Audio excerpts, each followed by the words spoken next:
Long, long ago, this land we now call Minnesota was a world of ice. Imagine colossal glaciers, some a mile thick, grinding slowly across the earth. These were not just static sheets of frozen water, they were immense, powerful forces of nature. They scraped and scoured the bedrock, carving out deep basins, pushing massive piles of rock and soil before them. This monumental sculpting process took thousands upon thousands of years, a geological timescale that's almost impossible for us to truly comprehend. The land was being prepared and given the bones of its future self by this frozen sculptor. When the world began to warm, these mighty glaciers started to retreat. The melting ice released an incredible volume of water. That water filled the basins the glaciers had carved. This is the very moment Minnesota's famous lakes were born. Thousands of them. 10,000, as the state's nickname proudly proclaims, and many more besides. The water also formed vast, sprawling rivers that snaked across the newly exposed land. The soil left behind by the glaciers was rich and fertile in some places, rocky and thin in others, creating a diverse patchwork of environments that would later support different kinds of life and human activity. The water gave life to the land. Great forests began to grow. Every lake, every rolling hill, and every river valley is a direct legacy of that ancient frozen past. For many thousands of years after the ice departed, this land was home to people.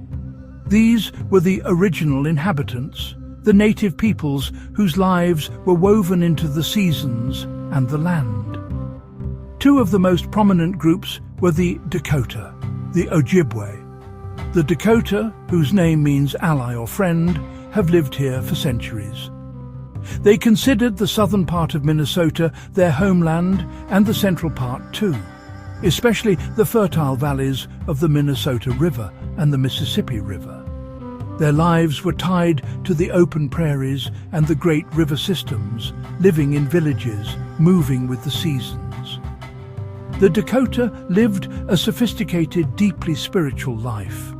They hunted vast herds of bison, using every part of the animal for food, clothing, and shelter. They lived in teepee dwellings, well suited to a semi-nomadic life, and in permanent bark lodges. They knew the natural world well, gathering plants for food and for medicine. Their stories, songs, and ceremonies were tied to the land, reflecting respect for all living things. You can feel this connection today at Pipestone National Monument, a sacred site where many tribes have quarried the soft red stone for ceremonial pipes for generations. Later, the Ojibwe, also called the Anishinaabe, migrated into northern Minnesota. They journeyed from the east, following a prophecy to find the place where food grows on water. That food was wild rice, manoomin, growing in the shallow lakes of the North Woods. The Ojibwe were hunters, fishers and trappers adapted to dense forests and countless waterways. They travelled in birch-bark canoes, lightweight and ideal for navigating the network of lakes and rivers. Their culture was rich with stories and traditions tied to the forest and the water. The Dakota and Ojibwe were shaped by the land, and they shaped the land in return. Their place names remain on our maps: Minnesota, Anoka, Wabasha. Visit the Mille Lacs Indian Museum and Trading Post, see lifelike dioramas, and hear the stories of the people who have called this land home for centuries. It's a reminder this history is living, a part of Minnesota today. Beginning in the 1600s, a new group of people began to arrive in this land of lakes and forests. These were European explorers and traders, primarily from France, who came searching for new resources and routes to Asia. They travelled down the St. Lawrence River, through the Great Lakes, eventually reaching the headwaters of the Mississippi. They were guided by the rivers, the same liquid highways that the native peoples had used for centuries. They did not find an empty wilderness, but a land inhabited by the Dakota and Ojibwe, people with complex societies and deep knowledge of the land. This first contact was not one of conquest, but of commerce. The Europeans desired the rich furs, especially beaver pelts, which were highly fashionable in Europe for making hats. In return, they offered manufactured goods, metal tools, cooking pots, colourful cloth, and firearms. This exchange began the era of the fur trade. The rivers became corridors of trade, canoes laden with furs and goods. At the heart of this trade were the voyageurs, French-Canadian canoemen, legendary for their strength, paddling from sunrise to sunset, carrying immense loads over the portages. They formed relationships with native tribes, often marrying native women, creating new mixed-heritage communities known as the Métis. Trading posts at key river points became the first small European settlements. Bustling hubs where different cultures met, traded and coexisted. To step into this era, visit Voyageurs National Park. Its vast, interconnected waterways were part of their main route. Paddle a canoe or kayak and follow in the wake of the voyagers themselves. You can almost hear the echo of their songs. Another key site is Grand Portage National Monument, a reconstructed fur trading post on Lake Superior, where you can see how the trade operated and learn about the crucial partnership between Europeans and the Ojibwe. The 1800s brought a profound and rapid transformation to the land. The fur trade began to decline. The United States turned its eyes west. Treaties were negotiated with the Dakota and Ojibwe, often under immense pressure and through unfair terms, transferring vast tracts of land to the US government. This opened the floodgates for settlers, families from the eastern United States, immigrants from Germany, Norway and Sweden. The landscape changed dramatically. Forests were cleared for farms. The prairie sod was broken by the plough for the first time. Towns and villages sprang up, clustered around river crossings, railroad stops and newly built flour mills. The rivers, once highways for canoes, now powered sawmills and grist mills. Steamboats chugged up and down the Mississippi and the Minnesota. This was an era of energy, ambition and hardship. A pivotal location is Fort Snelling, built in the 1820s at the confluence. Bedout, where two waters come together. It became the first major American military post, a center of government authority, overseeing treaties and serving as a hub for trade and communication. From here, the groundwork was laid for St. Paul and Minneapolis. On May 11, 1858, Minnesota was admitted to the Union as the 32nd state, the North Star State. To understand this pivotal moment, visit the Minnesota History Center in St. Paul. See old maps, read settlers' letters, and learn about the complex and often painful history of the treaties that made it all possible. As Minnesota grew into statehood, its economy was forged by timber, grain and iron. In the vast northern forests, a green rush for timber began. Lumberjacks, many hardy Scandinavian immigrants, worked through brutal winters, felling colossal white pines. In spring, massive log drives sent timber down the St. Croix and the Mississippi to sawmills in Stillwater and Minneapolis. This industry built fortunes and cities, but clear-cut huge swaths of ancient forests. Meanwhile, fertile soils in the south and west proved perfect for wheat. The region became part of the nation's breadbasket. In Minneapolis, entrepreneurs harnessed St. Anthony Falls to build enormous flour mills. Innovations made these the most advanced mills in the world, producing fine white flour at industrial scale. Companies like Pillsbury and General Mills were born here, and Minneapolis became the flour milling capital of the world. In the late 1800s, vast deposits of high-grade iron ore were discovered in 3 districts, the Iron Range, triggering a monumental mining boom. Immigrants from Italy, Finland, Slovenia and across Europe poured in, building vibrant communities in towns like Hibbing, Virginia and Ely. Ore from massive open-pit mines was loaded onto trains to Duluth, then onto great ore boats to feed the steel mills of the Midwest. Explore this heritage at the Minnesota Discovery Center in Chisholm. Gaze into the vast Hull Rust Mahoning pit. And at Minneapolis's Mill City Museum, built within dramatic mill ruins after the 1878 explosion.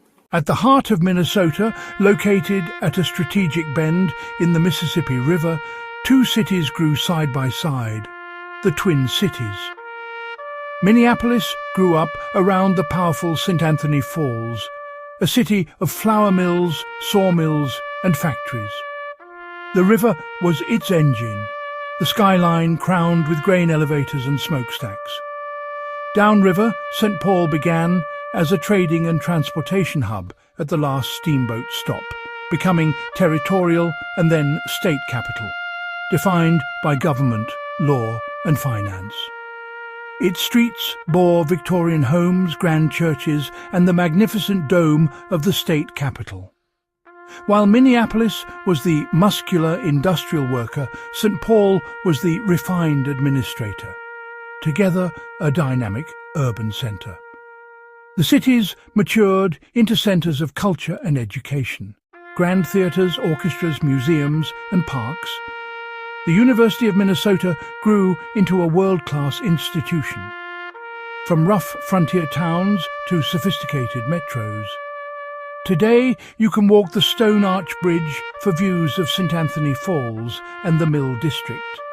Visit the Minneapolis Institute of Art. Tour the Minnesota State Capitol and stroll Summit Avenue's preserved Victorian mansions. Stretching northeast from the port city of Duluth, the north shore of Lake Superior is one of Minnesota's most treasured and dramatic landscapes. Here, the ancient Canadian Shield meets the vast cold waters of the largest freshwater lake in the world.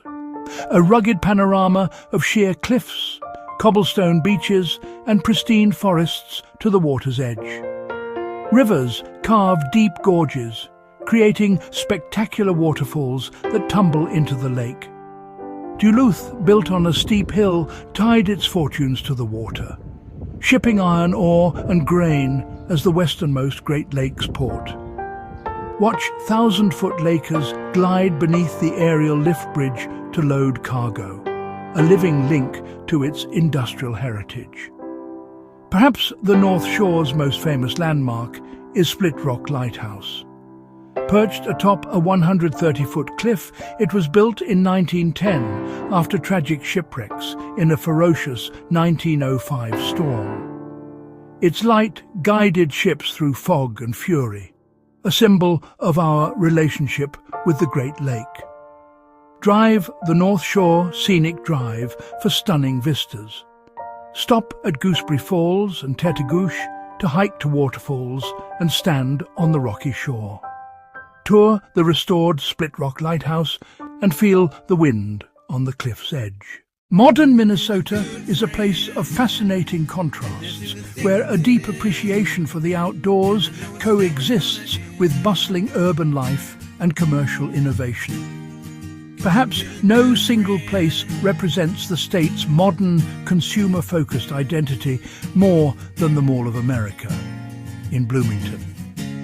It's not just a shopping centre, it's a massive entertainment complex and major tourist destination. When it opened in 1992, it was the largest mall in the United States, drawing visitors from all over the world, with hundreds of stores, restaurants and attractions. Inside, Nickelodeon universe, roller coasters and thrill rides, and Sea Life Minnesota Aquarium, where you can walk through a tunnel surrounded by sharks and stingrays. It stands on the former Metropolitan Stadium site, land that changed from prairie to ballpark to mega mall. Yet Minnesota's identity remains rooted in natural landscapes. A deep conservation ethic supports state parks and protected wilderness. On the Canadian border lies the Boundary Waters Canoe Area Wilderness, over 1 million acres and more than 1,000 lakes, streams accessible primarily by canoe. Paddle for days without seeing another soul.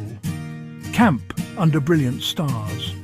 Hear the haunting call of the loon. This duality defines the modern Minnesota experience. Immerse yourself in the Mall of America, then retreat to the natural quiet of the Boundary Waters. Visit Itasca State Park and walk across stepping stones at the headwaters of the Mississippi River as it begins its long journey. Move between vibrant city life and pristine wilderness. That makes Minnesota unique. A state that embraces the future without letting go of its wild, natural heart. Minnesota's story is written on its land. It is a tale that begins with the immense power of ancient ice and flows through time like the great Mississippi River itself. The glaciers carved the lakes that would sustain the first peoples. The Dakota, the Ojibwe, whose cultures grew from this very earth. Those same lakes and rivers then became the highways for the voyageurs. The fur trade connecting this region to the wider world. The land's rich soil and deep veins of iron ore then called to settlers and industrialists. They built the farms, mines, and the cities that define the state today. Every place you visit in Minnesota holds a piece of this grand, unfolding narrative. Stand on the shore of Lake Superior. You're looking at the same powerful water as Ojibwe fishermen and captains of massive ore boats.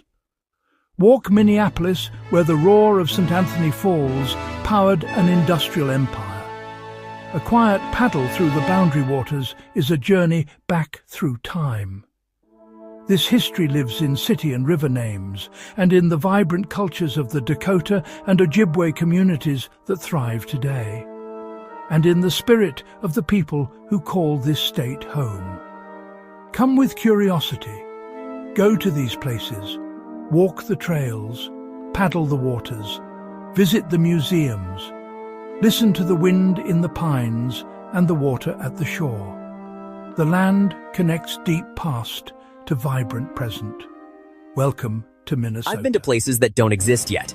I've walked on Mars, explored ancient civilizations that vanished millennia ago, and visited planets orbiting distant stars. Welcome to the Maximus Traveler, where the impossible becomes your next destination. This channel takes you on journeys that break every rule of physics and time. We explore both virtual and real-life travel destinations across Earth and the entire universe. From hidden gems in your backyard to the surface of exoplanets billions of miles away. Whether it's through cutting-edge VR technology or actual space tourism, we're pushing the boundaries of what travel means. Some destinations you can visit today, others you can only experience through simulation, and some don't even exist yet but will blow your mind. Ready to expand your definition of travel? Hit subscribe, drop a comment about where you want to go next, and let's explore the infinite together.